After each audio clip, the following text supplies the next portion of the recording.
Hello.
Okay, oh, we'll,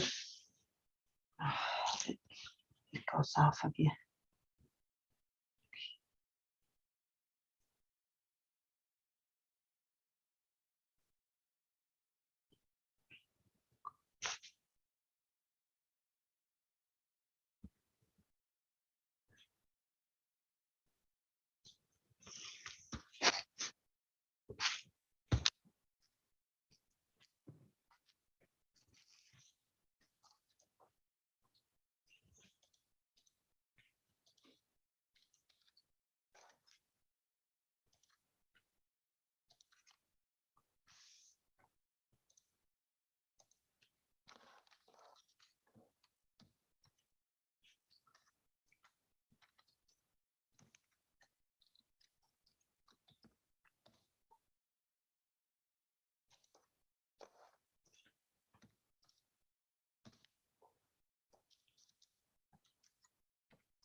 Yeah, this will work. So,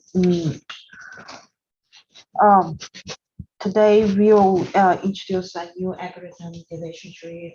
It's a very interesting algorithm. We'll talk about like the logic behind this algorithm. This is what they test. Like if you go to an interview, not the code, with the code we have practiced many times, and with all the algorithm, it's the same. You just load the method, and then just train the model. It's pretty easy. But we have to understand the math calculations behind these algorithms, and it's more interesting to do those. Decision tree we are more or less familiar with. So you have a group of data, and then you use that tree to decide whether to classify whether which type of customers they belong to. Okay. Oh, you want to classify whether the customers will buy a minivan or not, and you can start with a root node.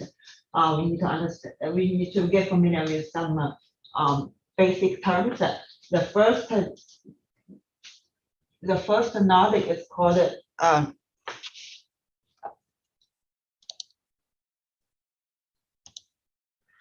first node is called a root node. It's this one is called a root node. Yeah. And then these are internal node. The first one will be root node, whether the person is over 30 years old or not. And then it goes to another feature, married or not, or have family or not. These are called internal node. And at the very end, these are called leaf node. Leaf node represents an outcome, a class in the target variable. And also these are called branches of the tree. This is called a branch of the tree. Quite easy. Okay, and sometimes if the tree is too big, we want to pruning it. That's called removing some subnode from the tree. That's called pruning. Okay. The basic concept. So we use a decision tree. For example, we have a group of people who want to buy, who will buy or not buy minivans. And how can we decide which feature we want to use? A couple of features, age, married or not, or have kids or not. So we will need to decide which feature we want to use first, right? Which are the best feature to classify the data.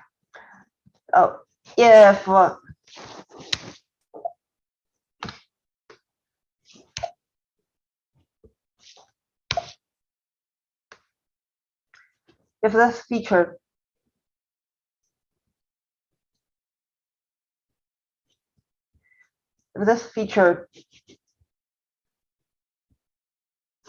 okay, if the feature have a family, clearly if the feature have a family, clearly divided all the customers into two groups. Hey, family, okay, having a family. If this divided all the target variable into hey, yes, if they have a family, okay, they buy minivan. And if not, okay, they're not minivan customers. And if this feature clearly divided the group into customers into these two groups, and all these are minivan buyers, all these are non-minivan buyers, this is a good feature.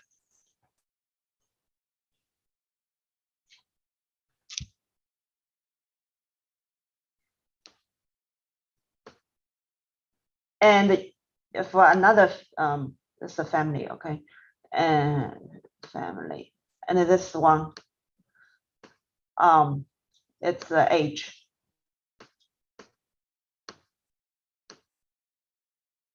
It's age, okay. Age goes over 30. Okay, this feature, it divides still after applying this feature, hey, it's like a half, maybe half buying minivan and half not buying minivan. And age smaller than 30, people younger than 30 also half buying minivan and then half not buying minivan. Is this a good feature for classification? Which one is better? We want to classify the groups, right? Classify into two groups, buying minivan or not buying minivan. So which feature is good? We want to use. We only want two groups.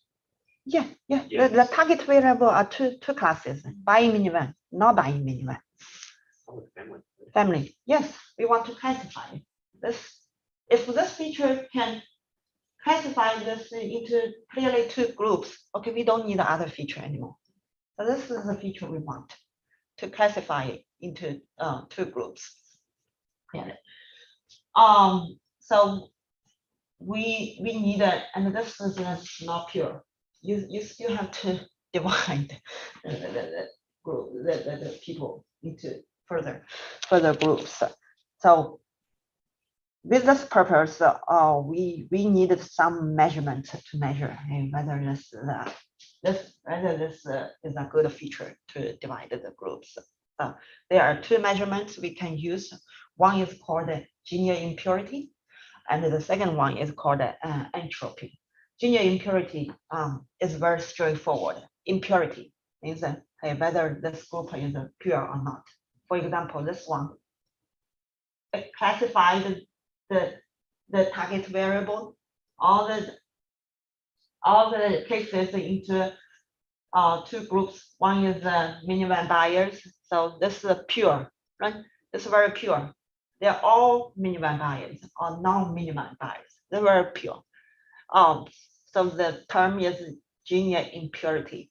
So when it's pure, so the Ginier impurity value is 0, 0. Okay. And if it's not pure, so this is the impure, right? It's half. If it's half, the junior impurity value is 0.5. Okay, so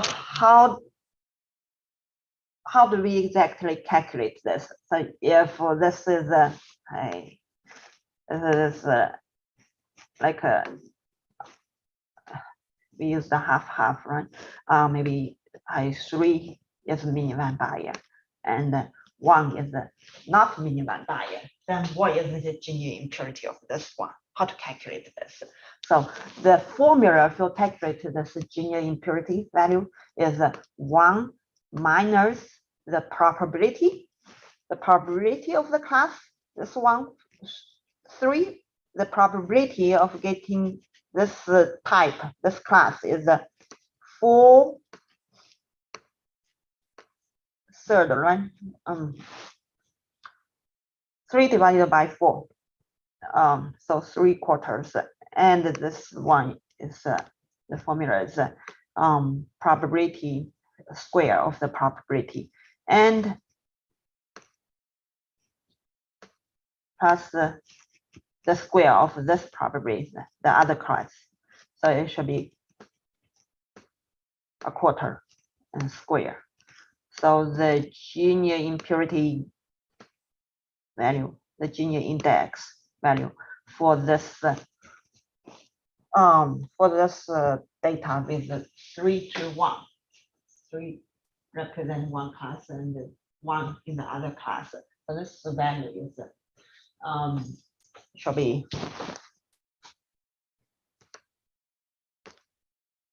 16th 10, so 16th 6 is the junior impurity value, junior index for this group. Okay, if it's the ratio is 3 to 1. Are we good here?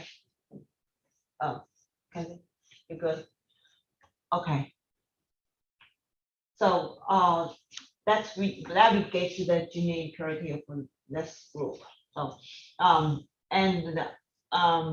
when we decide the feature, when we try to decide the feature, for example, here, this is the whole group. There were maybe 3 to 1 in the original data set. And then after divide, if you use this feature, you get 2 groups, right? You get 2 groups, and this junior impurity is 0, 0. And with this, okay, you may get 0.5, and this one also 0.5.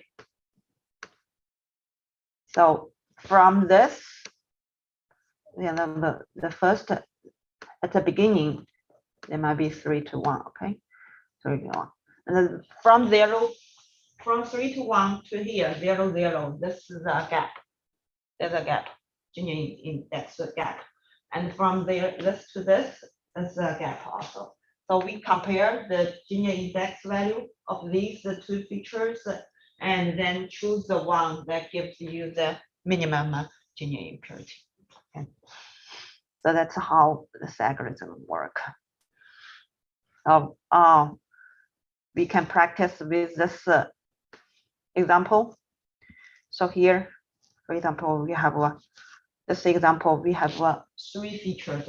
One is loves popcorn or not. The cases, whether the cases, this instance, the person loves popcorn or not. The second feature is love soda or not. And the target variable is whether they will buy ice or not. So we need to decide which feature we are going to be the first root node. Okay. So what we need to do is to calculate the Gini index of each feature. We start with the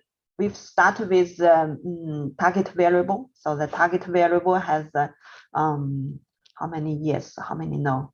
It's 3 yes, 2, 4 no, right? That's a target variable. 3 yes, 2, 4 no. That's the original target variable, the set of the target variable. 3 yes and 4 no. And after we apply this feature, love soda or not, then how many? How many goes to the yes group, and how many goes to the no group? Here, love soda or not. So if yes, love soda, and which are the cases love soda here? This case is love soda, and these two, they love soda, and this one also, right? So here you have a total of 4 cases, and in these 4 cases, how many are ice buyers and how many? So in total, 4 goes to here, and 4 cases goes to here, and 3 cases goes to here. And in these 4 cases, how many are yes, how many are no? Also love soda, right? These are people love soda, 4 cases. How many are yes, how many no? 3 yes and 1 no. So it's 3, 2, 1. And in these no's, this group of people who do not like soda, how many yes and how many no? They don't love soda. They all don't love ice. So it's 0 to 3. So this Gini imperative value is 0, easy. So this one, we have to calculate the Gini imperative value. And we learned the formula. How can we? What's the formula? This is Use some of the probability. yes, use the probability should be 4, 3 plus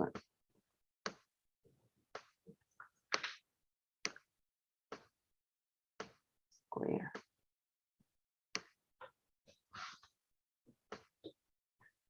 And now what we have to do is calculate the Gini imperative of the whole set,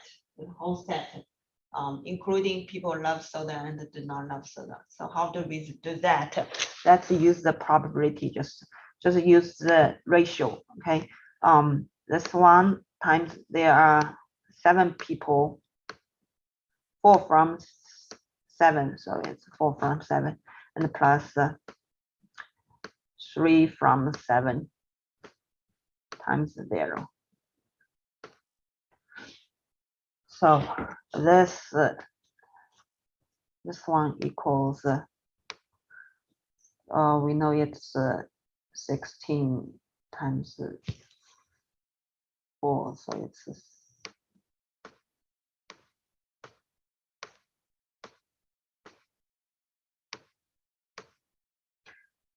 let's see, what is this number?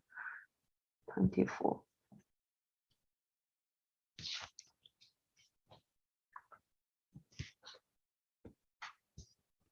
So 24 is 112.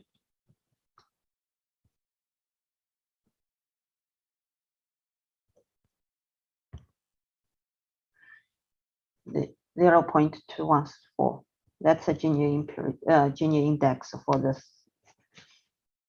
this result. Okay. Now it's your turn to calculate the next one.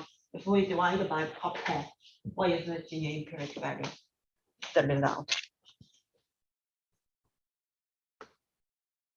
You just say use your pencil and calculate this. divided by popcorn, use the future popcorn, what the Gini index value for the result.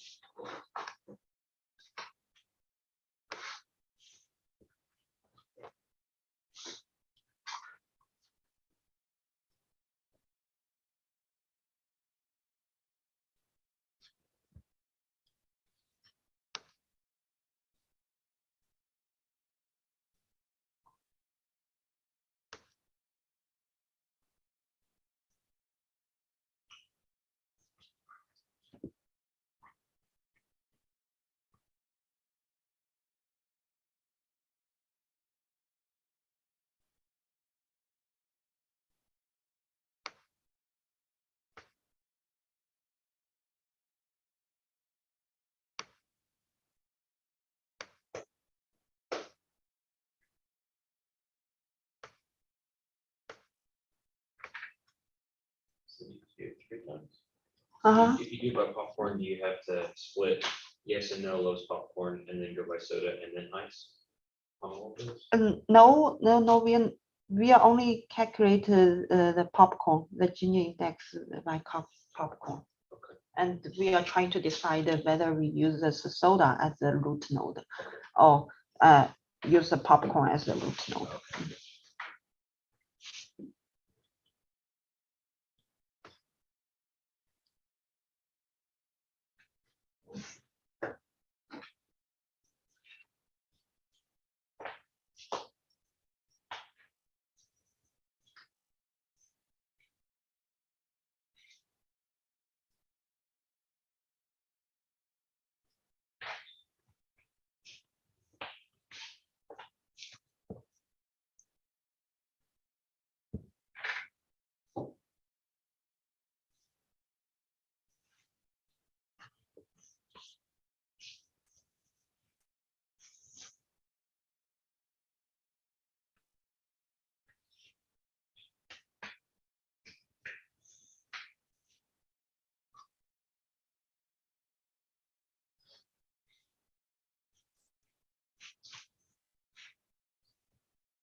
Yeah. Do it by yourself.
Okay.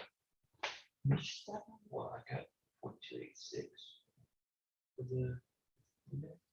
2.285. Should be around that number. Okay. I think then one for soda is 0.214, and this one probably is higher because the second group is not pure. Right.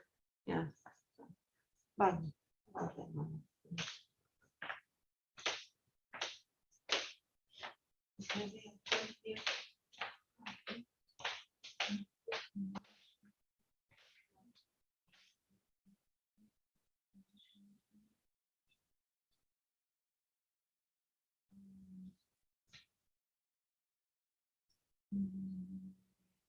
So this is the.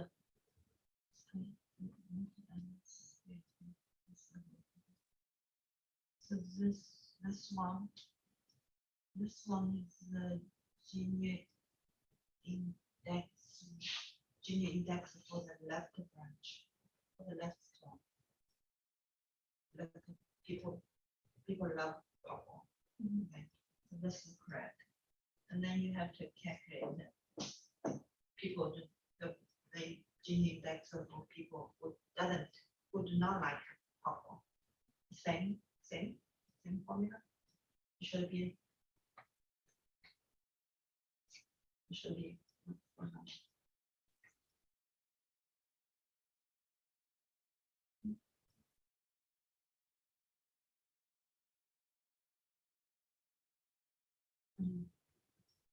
No, there are like 3 people in that group. 2 have eyes and 1 doesn't. 1 doesn't like numbers.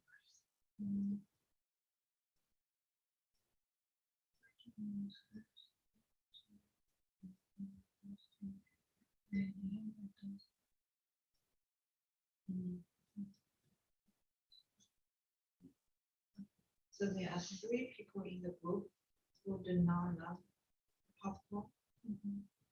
And in these 3 groups, 2 love ice and 1.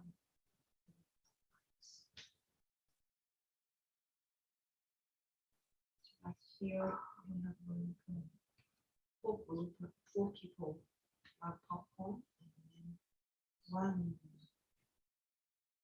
1 love ice, so 1 love ice.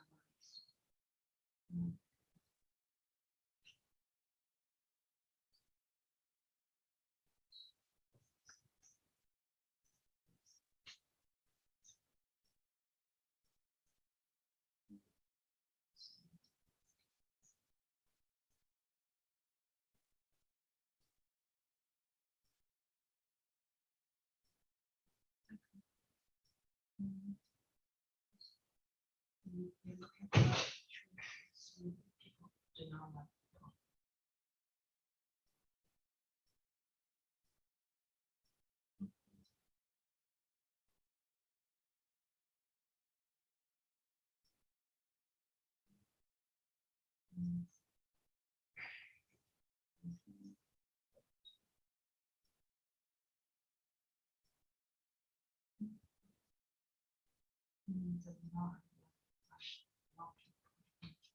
Does not love ice, doesn't.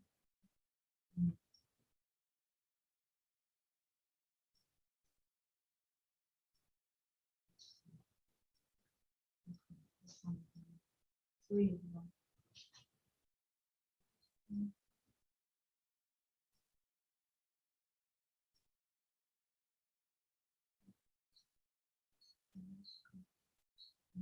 Yes.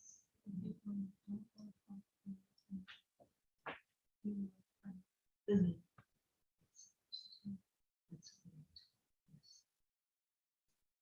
That's correct. So, yes, and then we want to get to the Gini index of the whole group. And then we have to. Oh, sorry. Or we have to calculate with the probability. Oh, with the ratio. Okay. This one, that is four people within the 7 people. The original. This one should times 4 times 4 divided by 7. Because there are 4 people. One, the result should times 3 divided by.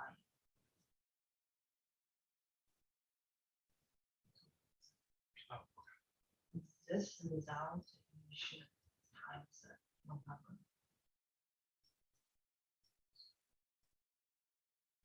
Yes, 3 divided by. That's correct. Add together is the gene index. I can give you another example.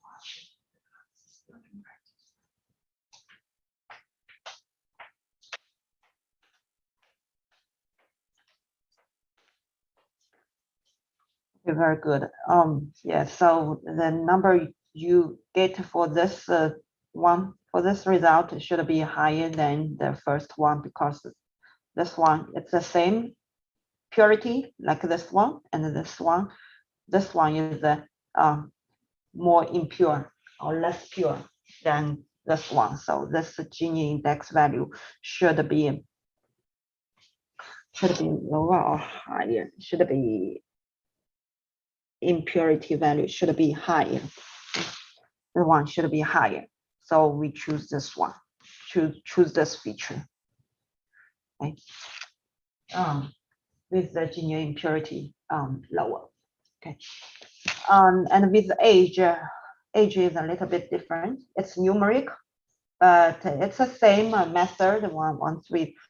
With the age, with the numerical value, you don't have a criteria to classify this. This, yes or no, you easily classify into 2 groups. So with the age, you have to find a criteria, like which is threshold of age you want to divide. So, or what the algorithm do is to get the mean value of these, like this is the 9 probably, and then this is the 12 to 13, this is probably 15, and then it calculates the gene index value of all these criteria, like age minus age smaller than 10, and then it calculates the gene index of age smaller than 15. Then what is the gene index of this criteria? And then it gets the smallest number. So, and then compared to the other features. That's how it works with the numerical value. Okay, this is about the gene index. So one measurement, and there's another measurement they use. It's the same. It's very similar to gene index, but it's just that the formula is different. And oftentimes the result is the same. It's called entropy. Entropy is also a measure of unpredictability or predictability in the information being processed. For example, this data at the beginning, it's more masked. And more masked is a mix of different classes that are called high entropy. Okay, and then when you divide towards the end, okay, it only has one class, then called zero entropy. Okay, and if it's in the middle, half, and then the entropy goes to the highest. The highest number is 1. And from the higher entropy to the lower entropy, there's a gap. Again, there's a gap. It's called an information gain. So the feature that gives you, when you use a feature to classify the groups, classify the cases, the feature that gives you the highest information gain. Okay, the better feature, the best feature. So very similar, right? However, the formula is different. This formula has a log. So the entropy, the calculation for the entropy, it's the probability and the log to probability. how do we do that? So it's the same. We'll just still use the slide. We'll still use the slide. Here, this entropy for the original cases, the entropy for the original data set. This is the, so now we use the probability to calculate, okay? Probability is 4, 3, right? And then the log, it's actually 2 minus 2. Log of the probability 4, 3. And then plus the probability of the other side. The other side is 4, 1, right? 4, 1. The other class 4, 1, and then it's a log of 4, 1. Okay, so that's the formula for this entropy. And same, we can get the entropy of this class. Yeah, for this group, if people love the soda, then after applying this condition, applying this feature, then what is the entropy of this group?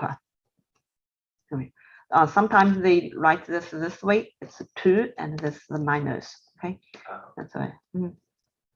So that's why in the formula you see that it's a minus, and this bottom is a 2.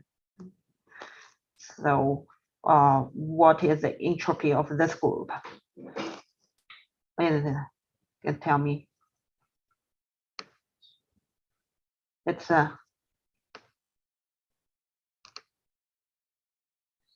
1/3. The entropy of this group, 3 to 1. Here. 3 to 1. Okay, I think I write this wrong. This should be 7, right? 7 in total. 7 in total. 7 in total, and there are 3 in So here. 3 over 7. From yeah, there are 3 cases in 7. So this should be 3 cases in 7, and this should be, what should it be? What should this number be? The probability of this one should be.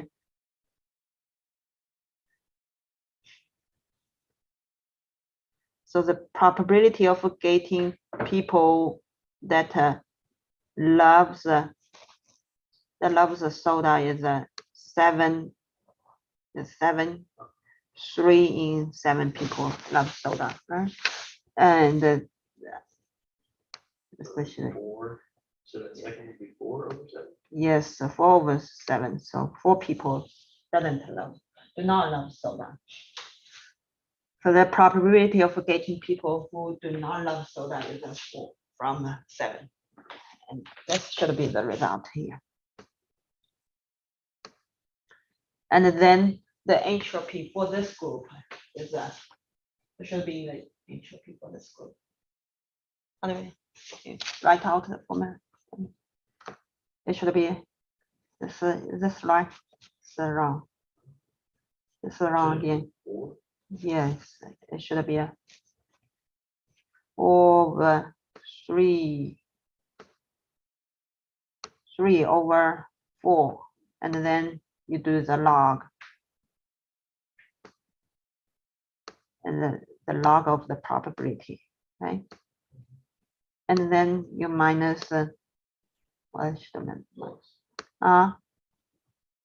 yeah, you can plus if you use 1 second, you call 0.5. It should be should this be 0? Oh, no, sorry. 1 should be 1. 1. Yeah, so the probability getting people doesn't love soda is 1. Love soda is 1. So it should be 1. And then it's a log 2 for 1. Okay. And for example, here, this group, everybody doesn't love soda. And no, right? Everybody doesn't love soda. So the entropy for this one should be it's 3, 0 times log 2, 3, 0, right? So this is obviously 0. And then on the other side is 3, 3. And the log to this probability 3, 3. This one is also 0. So the entropy for this one is a 0. As a log 0 entropy. It's already classified into just one class. It only has one class, so the entropy is 0. And the formula is the same. And if you want to calculate the entropy with this whole group, then you use the ratio, use the probability here. 4 divided by 7. Okay, 4 sevenths and 4 sevenths times this one, and then 3 sevenths times this one. This is 0. So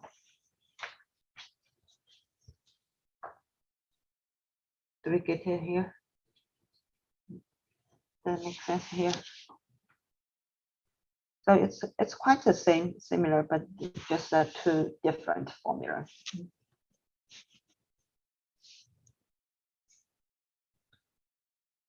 So this there's a video explaining that. If you still need some help about these concepts. So if we look at this graph, if you use a Gini impurity, then this one goes, the number goes from 0 to the top. If the top is, what condition is the top? The impurity is the maximum. When the impurity get to the maximum.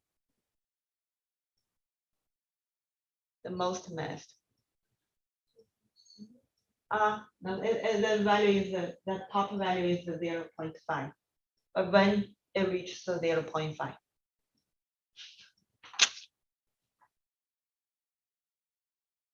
When it reaches 0.5.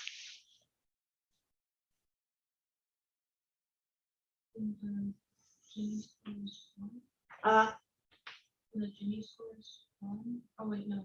The Gini index is 0.5. So when it's 0, 0, when it's 0, and when it goes to 0.5. When it's equally probable to have. Equal probability, yes. So when this one represents only one class, so it's pure, completely pure. So this Gini impurity is 0. And when it's impure, it goes to the top, goes to the maximum. When it's impure, half. When it's half, it's the highest value, 0.5. However, when you use the entropy, see this curve follows the same shape, but just the number is higher. The number is different. So when it's half, the entropy value is 1, right? And also the condition is half.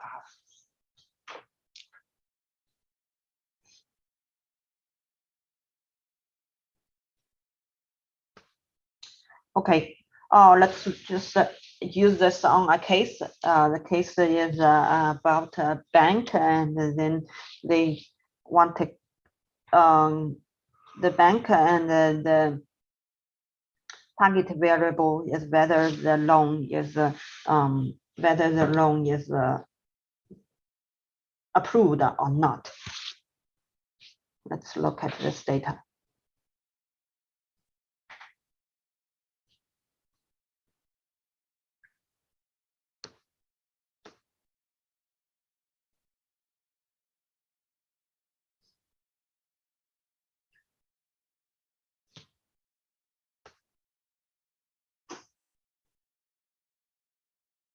So we could use a long amount. No, not this one.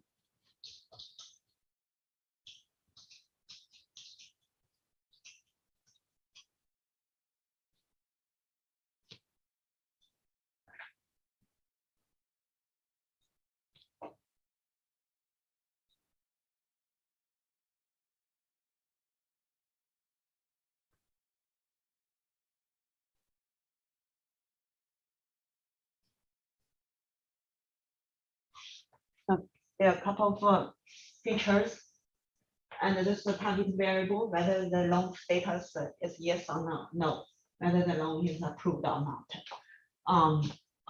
And at the beginning, still I did some very basic data cleaning to change these categorical variable to numerical label 1, 0, and this one. See, it has a 3+, so this is not numerical yet. I changed this to 3. Change this to 3, and also change these to numerical labels, number labels 1, 0. So it's quite straightforward. I don't want to repeat these basic steps because you all are very familiar with these already. And what I did different from the report I refer to is that I combined these 2 columns, applicant income and co-applicant income into 1 column, because from my knowledge about loan, usually they consider the total income of the family. So, and I did this step to combine these 2 columns and to remove those 2. And then it just goes to the,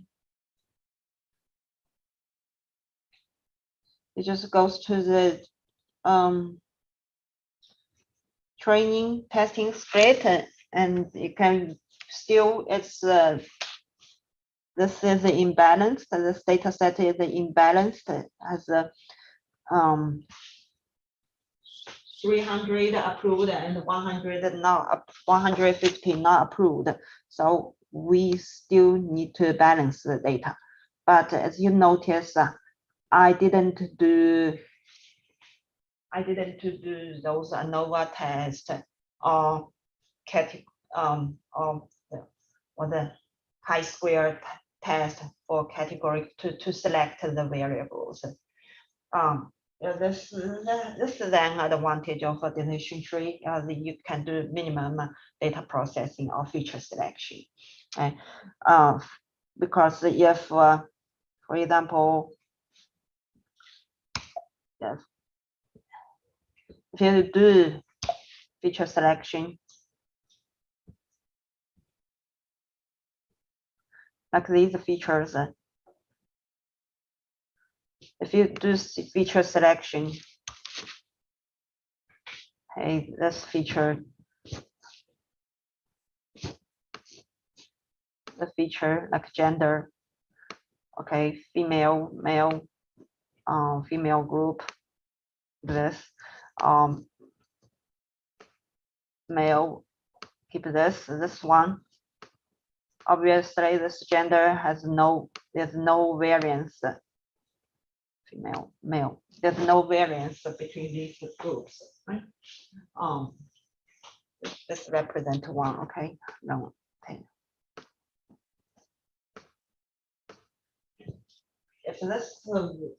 If this feature doesn't have influence on the target variable, then when you do the Gini index value, it keep the same with the original one.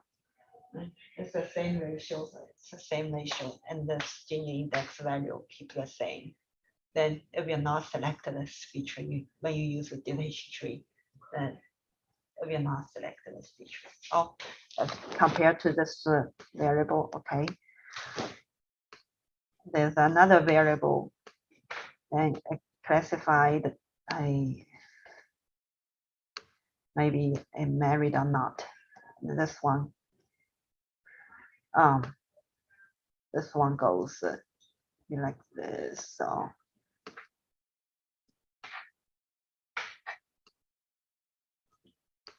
then the impurity of this one is lower. Right? It's almost pure. It's almost pure. Then it will select this feature. So the deletion tree algorithm, it can select the feature by itself. You can save some time from feature selection. Okay, so I didn't do feature selection here. I still did balancing the data, and then I applied the decision tree model. So when you use the decision tree model, careful, there are two parameters. One is the depth, max depth, that represent the depth of the tree. Like it can go, if it has 100 features, it can go very deep, become a large tree. But this parameter limit how many depths you have. So like here, as a max depth is 3, so it has a 3. 1, 2, 3. That's the depth of this tree. Okay? So that's the depth of this tree. 1, 2, 3. Okay. And it can be a very large tree, goes further. But usually we love the model. Simpler the model is, the better it is. So you can try depth is 3 or depth is 2, and to see whether it improves the accuracy or not. If it doesn't improve the accuracy, you choose the one with a smaller depth. Because we love models that are simpler and easy to understand. Okay, so and another parameter is the measurement. The measurement you use. So the default measurement is the Gini index. Here I didn't specify the criteria or the measurement. Then I use the Gini impurity. Okay, and if you specify the criteria, then you can specify entropy. Yeah, I changed this to this one. Usually it gives you the same result. And the default measurement is Gini impurity. And then this gets the accuracy value. And the last step is to visualize the tree. You can visualize the tree like this one, and it gives you, returns the tree. Therefore, this model. For example, if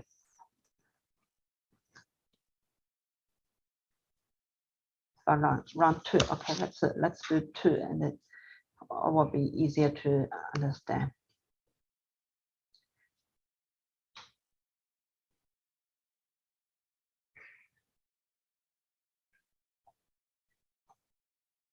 So I changed it to, and the accuracy didn't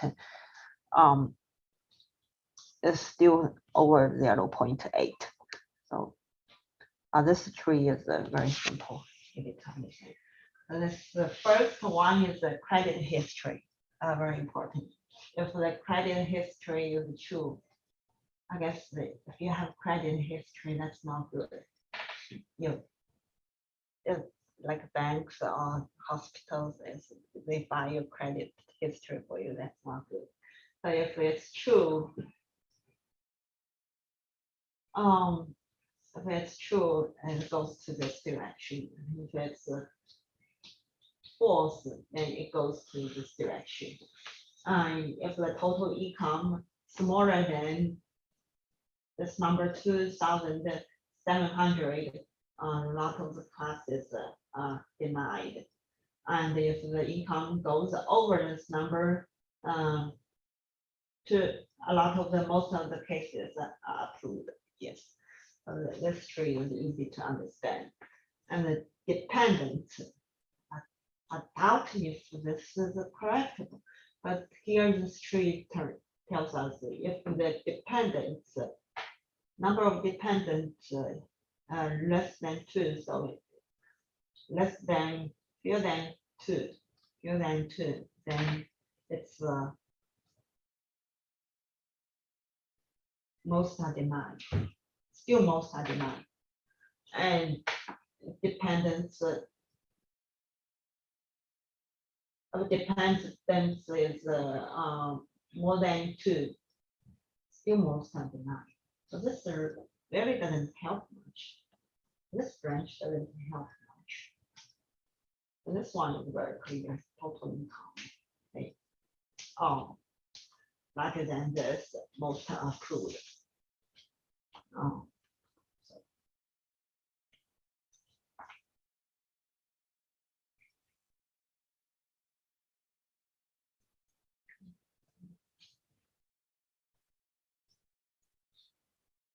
Okay.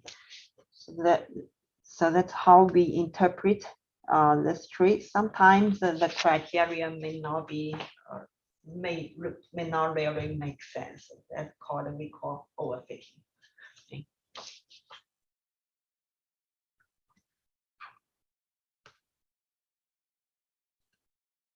So yeah, advantages of a decision tree, it's easy to interpret, easy interpretation, easy to understand, and really takes less effort to prepare the data. You don't have to do feature selection. And handles the missing values.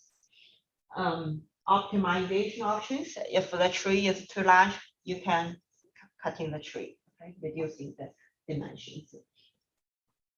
And the overfitting risk.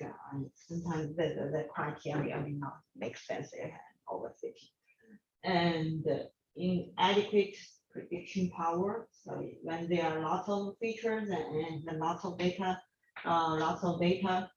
takes a lot of space and time to calculate. And there's another algorithm, random forest, that's based on the decision tree. You can try to learn that by yourself. No regression. So this is basically for classification. I believe there are variations of decision tree that can be applied to regression, but this original algorithm is for classification. Still, third one, last one, still you have to balance the data. Okay. Besides this algorithm, also I hope you can read this this article in another video. Also, some videos are about feature selection. See,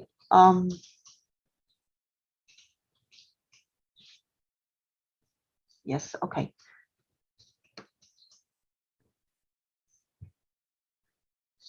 So in this article, we have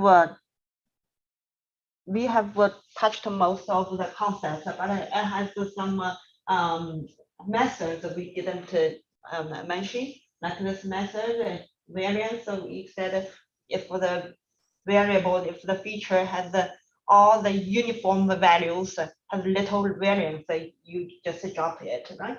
So there's a method you can use.